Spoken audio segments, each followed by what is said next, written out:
At a client luncheon, my manager said loudly, "She's still learning the ropes, think of her like an intern with a better wardrobe."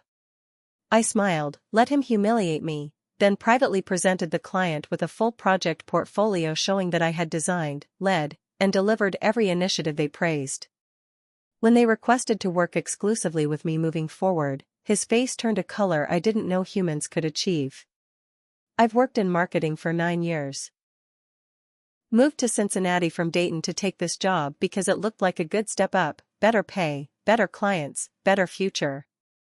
I didn't expect to get a manager like Doug. Doug's the kind of guy who built his whole career on other people's work. Loud, confident, wears flashy watches, talks big but doesn't know much. He can charm upper management just enough to stay in their good graces, but when it comes to the actual work, he disappears. And someone else, usually me, picks up the pieces. I was okay with it at first. I told myself it was temporary. That if I kept my head down and delivered results, I'd eventually move up and out of his shadow. I kept telling myself that for 1.5 years. This particular client, a regional outdoor gear company, was our biggest account. We landed them because of a proposal I wrote. Doug slapped his name on it at the last second, showed up late to the meeting, and still got most of the credit. Whatever. That's how it went. But when the client came back to us asking for a total brand refresh, new identity, new campaign, new everything, Doug dumped it on my desk like trash. "Make it shine," he said, already walking away. So I did. I built that whole campaign from the ground up. Strategy, design direction, tone of voice, social media, even the damn packaging. I met with their COO, their in-house designers, their retail partners. Every single person who praised the project was reacting to something I'd done. Not Doug. And still, every time Doug got the chance, he downplayed me. Said I was still figuring things out. He liked to make these little jabs, always with a smile, always in front of someone important. The worst one was at that luncheon. We were at a steakhouse in downtown, not the fanciest in the city, but expensive enough to make people feel important. There were 6 of us. Me, Doug, 2 of the client's execs, their marketing director, and their VP. I had set the whole thing up. Booked the table, coordinated schedules, even selected the wines because I remembered from our past meetings which ones Peter, the VP, liked. I showed up early. Had folders with printed metrics, visual highlights, even a few early ideas for next quarter, just to get ahead of the curve. Doug walked in last, wearing that dumb smug look he always wore when he had nothing to offer. The client started off with praise. A toast. This campaign exceeded every expectation.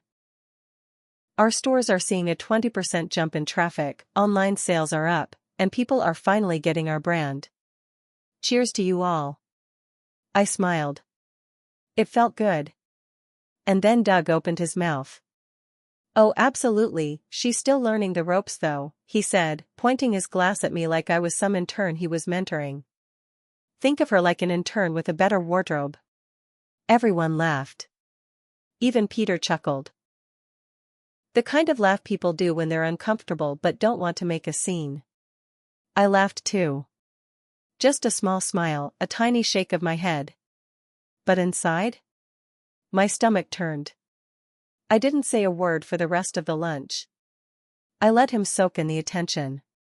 Let him order dessert like he paid for it himself. He didn't, the company did. Let him dominate the table with nonsense business buzzwords while I sat there silent, looking like a well-dressed assistant. But I had planned for this. After lunch, as we were getting up, I leaned over to Peter and asked if he had 5 minutes. I told him I had something I wanted to share, something small. He agreed. Doug stayed behind, chatting with the hostess like a creep. I caught Peter in the lobby and handed him a black folder. "I just wanted you to see this," I said. "It's a breakdown of the project from start to finish. I thought it might be useful." Inside were timelines, campaign plans, presentations, meeting recaps. All with my name and initials. Even photos from behind the scenes, emails showing me coordinating every major decision. Not one document had Doug's name on it. Because he wasn't there. Not for the late nights. Not for the setbacks. Not for the hard parts. Peter didn't say much. He skimmed, flipped through a few pages, looked at me. You put all this together? Yes, I said. He nodded. Just said, thank you for this. Then left. 2 days later, I got pulled into a meeting with our division VP. She looked amused. That's the only way I can describe it. She said, the client has made a request. I braced for something bad. They want you to be the lead contact moving forward. Just you. No one else. I blinked. No one else? I asked. They specifically said they don't want Doug involved anymore. I didn't smile. I nodded, thanked her, and walked out. Doug's office was across from mine. His door was open. He looked pale. Like someone had just told him his car got towed or his credit card got declined in front of a date. He tried to speak when I passed. I didn't stop. This was just the start. Doug didn't take the loss quietly. The day after the meeting with the VP, he stopped me in the hallway. Tried to act casual, leaning against the doorframe of his office like we were old friends. So, he said, heard the big news. Client wants to work with you directly now. I said nothing. He laughed. That tight, fake laugh people do when they're pissed but don't want to show it. Good for you, he added.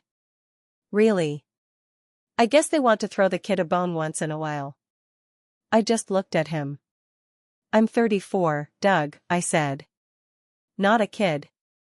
And I didn't ask for anything. I earned it. He didn't like that. His face twitched, just for a second, and then he shrugged like none of it mattered. But after that, the shift started. Quiet at first. Emails I used to be CC'd on? I wasn't. Client requests that should have come to me? Delayed. Meetings I was leading? Suddenly got rescheduled without notice. Doug was trying to freeze me out, or at least slow me down. The problem was, the client only wanted to deal with me now. I got texts from Peter asking why I wasn't on the call. I got emails directly from their team asking if everything was okay. I told them the truth. I think Doug's feeling a little left out. But I'm still here. Peter didn't respond to that one. But later that day, our VP emailed both of us, and copied the regional director. Going forward, please make sure my name is looped into all client correspondence. This isn't optional. I didn't reply. I didn't need to. Doug was pissed. I could see it in every meeting. Every time I spoke, he'd lean back, fold his arms, and stare at the ceiling like he couldn't be bothered. Once, when I brought up a performance metric during a strategy call, he interrupted mid-sentence. Yeah, well, let's not get too far into the weeds, he said. Let's stay high level for the grown-ups. The client was on that call. They heard it. Peter said, actually, I'd like her to continue. This is useful. Doug didn't say another word for the rest of the meeting. But that wasn't the end. He started going after me behind the scenes. Subtle things. I found out later he had gone to HR, tried to paint me as overly aggressive, territorial, difficult to work with. Said I had a personal vendetta and was poisoning the client relationship. I only found out because someone in HR, a woman I used to work with in another department, quietly gave me a heads up. He's trying to build a case, she told me. Document everything. So I did. I saved every email. Took screenshots. Logged every meeting. Even recorded a few calls with legal's blessing after things escalated. One night, I stayed late and found a draft of a report Doug had written. It was still open on the shared drive. It claimed that he had created the campaign I led. That he had allowed me to present it to develop my skills. That the client's shift in communication was a result of me failing to collaborate. He was rewriting history. I didn't touch the file. Didn't change a thing. I just took screenshots. Saved them. Then I waited. A week later, the client requested an in-person quarterly review, in our office. Normally, Doug would lead those. But this time, the client insisted I run it. They even said they'd bring their full leadership team. I knew this was it. The moment I could end this. So I planned. Down to the minute. I made a full presentation showing not just results, but process. Every key decision point. Email chains. Meeting summaries. I included Doug in every slide, showing his absence, his lack of input, his refusal to respond. The final slide was titled, Leadership Support, Then versus Now.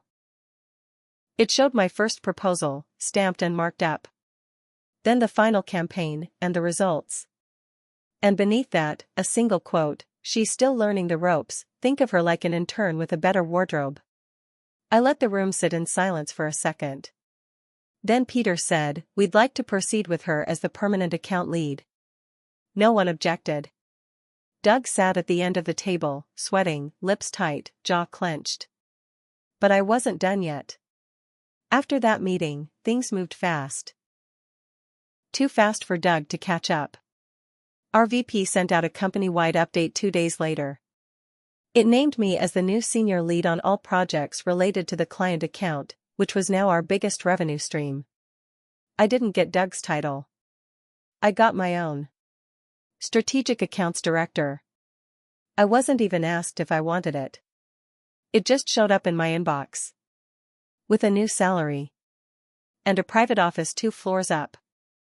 Doug was still in his old glass office, now directly under mine. From my new window, I could see him leave early. Arrive late. Stand in the parking lot on the phone, pacing, stressed out. His charm didn't help him anymore. People stopped laughing at his jokes in meetings. Folks from finance and legal started avoiding him in the kitchen. But what I didn't expect was who came forward next. A woman from HR, not the one who warned me, a different one, reached out. Said she'd seen Doug do this before. She was careful with her words, but made it clear I wasn't the first target of his backhanded sabotage. "You're just the first one to fight back in a way we could prove," she said. "People usually quit before they get the chance." That hit hard. A week later, a guy from one of the other departments, IT, stopped me in the hallway. Said he saw what happened at the quarterly review. Said, "Good for you. He's been a snake since I got here." People started dropping stories. How Doug took credit for a product relaunch last year, even though he was in Mexico the whole time. How he pushed a junior analyst into tears in front of 2 VPs. How he once threatened a contractor that if they didn't work weekends, they'd never work in this city again. I documented everything they told me. Then came the twist I didn't expect. One of Doug's old teammates, a quiet guy named Will who left the company 6 months before I joined, emailed me out of nowhere. He said he saw my name on LinkedIn in connection with the client. Said he'd heard about Doug's meltdown. Then he dropped a bomb: Doug had been stealing. Not just credit. Real theft. He'd been quietly billing the company for expenses tied to projects he never worked on, meals, travel, client gifts, all paid for with his corporate card, marked as collaboration or field support. Will had flagged it. Doug got him blacklisted. Not fired, but moved out, quietly. No references. Just gone. Will had documents. Receipts. Card statements. Even emails where Doug asked him to log a few things differently and keep this quiet. I read through all of it. Twice. I knew I had him. But I needed to be careful. I took it to the VP first. Privately. Showed her everything. I didn't ask for anything, not a raise, not a promotion, not even a thank you. I just said, "This is what he's been doing." And I think it's time someone stopped him. She didn't say much. Just nodded. The next week, Doug wasn't in his office. By noon, word spread, Doug's on leave. By 3 p.m., Doug's locked out of his email. By end of day, Doug's under investigation. They didn't announce it officially, not yet. But the silence was louder than any memo. His name disappeared from company slides. His calendar was empty. His door stayed shut. That weekend, someone posted anonymously on an industry forum about a mid-level exec getting pulled for fraud at a well-known marketing firm in Ohio. The thread blew up. And that's when Doug made the biggest mistake of his life. He tried to fight back, publicly. Doug couldn't help himself. He never could. After a week of silence, he posted a long, rambling message on LinkedIn. No names, but it was clear who and what he was talking about. It started with some garbage about being betrayed by people you mentor, and ended with sometimes companies forget who built the foundation they're standing on. He painted himself as the victim. He said someone had manipulated upper management and used personal connections to rise faster than their performance deserved. He hinted at internal politics and a culture that rewards deception over loyalty. The post went viral, but not in the way he hoped. Within hours, people from our company, people I didn't even know, started commenting. Some subtle. Others direct. One wrote, "If this is about what I think it is, maybe check your receipts before throwing stones." Another. "Funny how victims always have an expense report problem." Someone else just commented a popcorn emoji. The post backfired hard. By the end of the day, the VP called me again. Not to talk about Doug. This time, it was about me. She told me they wanted to promote me, again. To Director of Client Strategy. It came with a private office, full budget control, and a team of 5. I said yes. But I also asked for something else. "Before I take this, I want something fixed," I told her. I handed her a printed resignation letter. Not mine. It was a letter I had written for Will, the guy Doug had pushed out 6 months before I started. I told her, he deserves a formal apology. And his job back. Or I walk. She looked surprised. Then thoughtful. "I'll talk to HR," she said. "Give me until the end of the week." 3 days later, Will got a call. Then an offer. Full reinstatement. With back pay. And a signing bonus. I don't know what he said to them, but when he emailed me later, it just said, "You did more for me in 1 week than anyone else did in 2 years. Thank you." That hit hard. In a good way. As for Doug? He was officially terminated for cause 1 month later. No severance. No references. He tried to sue the company for wrongful termination, but it was dead on arrival. The legal team had everything, the falsified expenses, the emails, even his own LinkedIn post. I heard from someone in legal that they considered reporting him to the police for fraud. But in the end, they just made sure he could never work in the industry again. He tried freelancing. His website went live for about 2 weeks before it vanished. Clients pulled out. His name became a red flag. But here's the part no one saw coming. A year later, I ran into Doug at a networking event. I didn't even know he'd be there. He looked different. Thinner, tired, wearing a suit that didn't fit right. Like someone going to court, not a business mixer. He walked up to me. I thought he was going to yell. Or beg. Or pretend like none of it happened. But instead, he just said, "You ruined me." I looked at him. "No," I said. "You did that yourself. I just stopped letting you lie about it." He stared at me for a long time. Then walked away. That was the last time I saw him. As for me? My team's doubled. The client account is stronger than ever. Will now works directly under me. HR rewrote internal policies based on what I documented. People speak up sooner now. We don't pretend anymore. Sometimes people ask me if I feel guilty about how far I pushed it. If maybe I went too far. Here's my answer: Doug tried to humiliate me in front of the biggest client we had. He tried to erase my work, undermine my reputation, destroy my career, all because I made him look small just by doing my job better than he ever could. He didn't expect me to fight back. Not someone like me. He thought I'd stay quiet, keep smiling, and let him take credit. He thought wrong.